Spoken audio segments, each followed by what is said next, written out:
Cynthia, welcome back. It's been 10 months, I think. You had surgery in between. What's the feel now to finally be back on a fight week? Man, it feels great. I feel like I'm, right at home. I'm super excited, and I cannot wait. This is definitely the best I've ever felt. It's awesome. I know fighters have a tendency to kind of rush back sometimes from surgeries and injuries, and you strike me as a person that would be like that a little bit. So what was the process for knowing, hey, we are really good here, and it is wise for me to be fighting again? I've had to deal with so many different injuries, like in my last 10 years, that I've definitely had to become more patient and learning. And also having the Apex helps out a ton. They're pretty much overseeing my, my recovery the whole way. So that's obviously a ton of help. That's awesome. And obviously you have spent a lot of time out here in Vegas. Do you think this is a permanent home for you, or is it just because of, using the PI and the recovery and all that? No, for now, yes, this is definitely home. I'm definitely officially a resident of Las Vegas. To tell you the truth, at first I didn't see myself living here, but after a year spending some time, I really like it a lot. There's a lot of stuff outside of the strip, so a ton of food, Mount Charleston, and you can't beat it. It's the fight capital of the world, so you're always having people in town, whether you're friends or family or teammates. Yeah. So as far as getting back to your fighting, not exactly taking warm-up fights, right? I mean, you're calling out the top dogs even in recovery. I mean, was there any thought of like, maybe we should go a little lower down the ranks, see how the shoulder's feeling? I feel like a lot of people take that approach and then might be smart and stuff like that. But the way I like to run the show is I like to go for the throat right away. So I like fighting the toughest fighters. I called out Jessica Andrade for that reason. I had come off of a loss in my last fight. I had a shoulder surgery, and then here I am. I see her. I'm not even like fully clear, and I'm like, do you want to fight in September? So it's just what I do. I love tough fights because it motivates me. It pushes me to strive to be, prepared. When I'm in camp, I get mean, and it definitely motivates me when I have such a dangerous opponent like that. Yeah. I apologize if you told it before. What was the story of the Faceoff photo that you had that you used to kind of call this out? When did that happen? Where did that happen? So I was helping one of my teammates, Maria. She had a fight for Invicta FC, and I think Jessica Andrade was also cornering one of her teammates. And so I seen her over there in Kansas City, and I was like, man, I definitely feel like that's a fight I want. She's in the top 5. I was like, I need to call her out now. And then because she was also staying here in Las Vegas, and I needed to make sure we didn't train in the same area. So I was like, I'm going to ask her to take a picture and then a face-off picture. And so we did. And then her coach was there, and I was like, all right, let's send it to Mick. So then that's how it went, Sometimes you got to go for it. You can't just like sit around and wait for the perfect opportunity. Definitely didn't want to do it all for social media. I think face-to-face is the best way to do it. That's awesome. I thought it was like an old photo or something. That's great that you used it that way. So talk about the matchup. Obviously, she's accomplished a lot of things. Everybody talks a lot about her power and her strength. I mean, what do you see in her as an opponent? Yeah, I mean, obviously she's very dangerous. She's got a lot of like highlight reels of knockouts and stuff. And so her also being the former champion, and she's fought in 3 different weight classes. I just want to fight the best. I think she's such an amazing fighter. It's somebody I definitely looked up to when I was getting into, fighting. So it's definitely a dream come true to fight all these women that I looked up to. And they scare the shit out of me. But you know what? That makes me work really hard, and I'm really excited. But, I'm a little crazy too, so I kind of scare myself too. So. That's awesome. Last thing for you, the goal here. I mean, obviously you want to pick up a win, but does it feel like you need to go out there and make some kind of a statement, like get that hype that you had behind you, not that long ago before the layoff? I mean, does it feel like a need for that, or is it just let's just go get a win and get back to work? I'm gonna go out there and I'm gonna fight the best fight. I'm gonna go out there for the finish. This is what I want.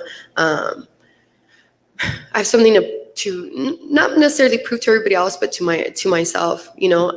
I truly believe I'm one of the best fighters. I really believe I'm going to be a world champion.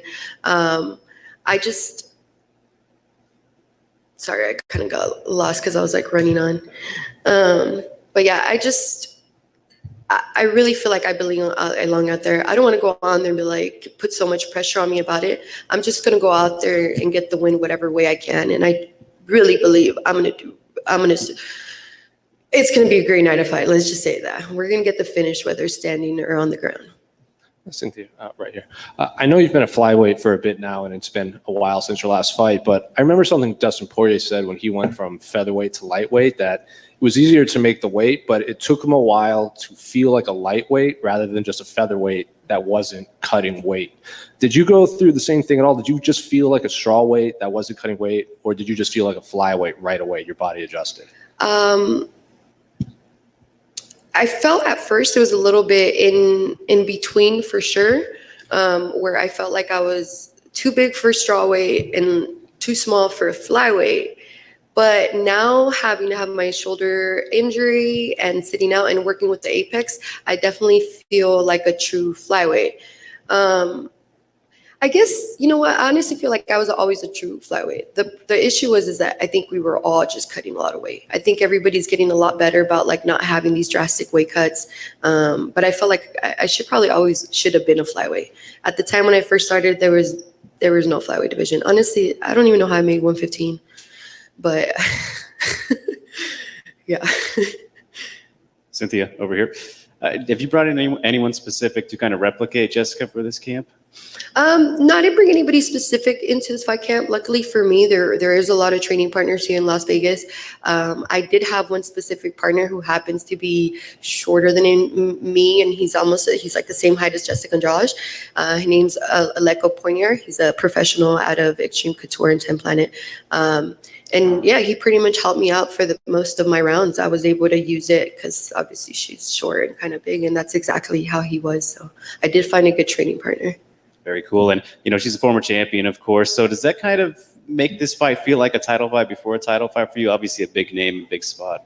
I mean, absolutely. I mean, she is the ex-champ, an ex-champ at the strawweight, but she's also the #1 contender in this division. So, I mean, obviously that would prove that I'm a true title contender if I'm up there beating a former champ who is also the #1 contender. Yeah. And what would you say has been your biggest learning experience in your career so far? I would say my biggest learning experience is definitely patience and, you know, just humbleness, a lot of humbleness, because when I first got into the UFC, I blew out. I like had 4 fights in the first year. You know, Dana was raving about me. I was the next big thing. And then boom, I didn't fight for a whole year. Then I missed weight and then I lost. So imagine just being up top and like everybody loving you. Next thing you know, everybody's like photoshopping your body on like, you know, DC's body after I missed weight, just, you know, stuff like that. So it was a little bit, that was a very humbling experience. And, you know, it really reminds me of what's really important. And that's the people around me, my friends, my family, my coaches. And so definitely that's what fighting's taught me. It's like a good one. And last thing for me, you know, you were a former strawweight and, you know, you fought Carla Esparza. And, you know, there's kind of the weird thing going on at strawweight. At least you got passed up. Just curious your thoughts on all that. And, you know, how do you see the rematch with Rose and Whaley going? And do you think Carla should have got the shot? I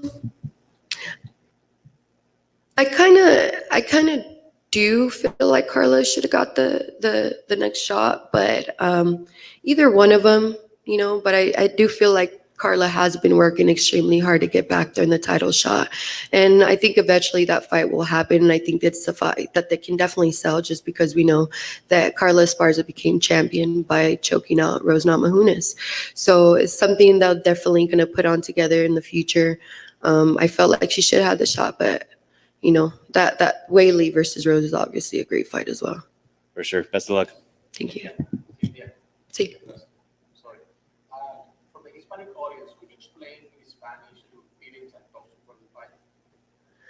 Bueno, ahorita me siento bien emocionada, estoy bien feliz, orgullosa de representar a todos los mexicanos, toda la comunidad latina, a tener tantos meses sin poder pelear y ahora regresar, y ahora voy a pelear con la peleadora que es #1 de Jessica Andrade, y ojalá siguiente siga el título para ser la primera campeona mexicana del UFC. Estos días van a ser muy ocupados para los peleadores mexicanos. Peleas tú, pelea Ortega, el Canelo próximamente. ¿Para ti qué significa estar involucrado en una etapa tan tan ocupada para los peleadores mexicanos. Bueno, a mí me da un gran orgullo de estar peleando en los mismos tiempos que está Canelo, también con Brian Ortega. Obviamente los mexicanos siempre hemos tenido gran corazón, gran peleadores, y a mí significa algo grande. Y también haciendo que es el mes de herencia de hispana. Y pues sí, ese es el tiempo de los mexicanos, y ya que tenemos el campeón de Brandon Moreno y vamos a seguir agarrando más campeones. Gracias. Gracias. Cynthia, right over here on your left. Obviously, the champion of your division is competing later in the night. How do you see that one going down between Shevchenko and Murphy? Well, if we look at the way fights take place for like Lauren Murphy, she usually wins her fights by splits, barely wins her fights. When Valentina fights her opponents, she dominantly beats them, either finishes them or decisively. And for that reason, you know, to be the champion, you can't barely beat the champion. And Lauren that's how she kind of barely scrapes by winning those fights. So I just don't see her pulling it off. I think she's going to come out short. Now, not to jinx anything, but should anything happen, do you plan to show up for weigh-ins on championship weight in particular in case they say, Cynthia, you know, you ready to step up? Absolutely. I mean, that was almost something I was willing to do last fight, because I also fought in the same card as Valentina last November. And so that was the thing. If either Jessica or Jennifer or Maya at that time, if she didn't miss weight or didn't show up, I was willing to more than likely step up. And I'm more than likely to step up this time again. Thank you.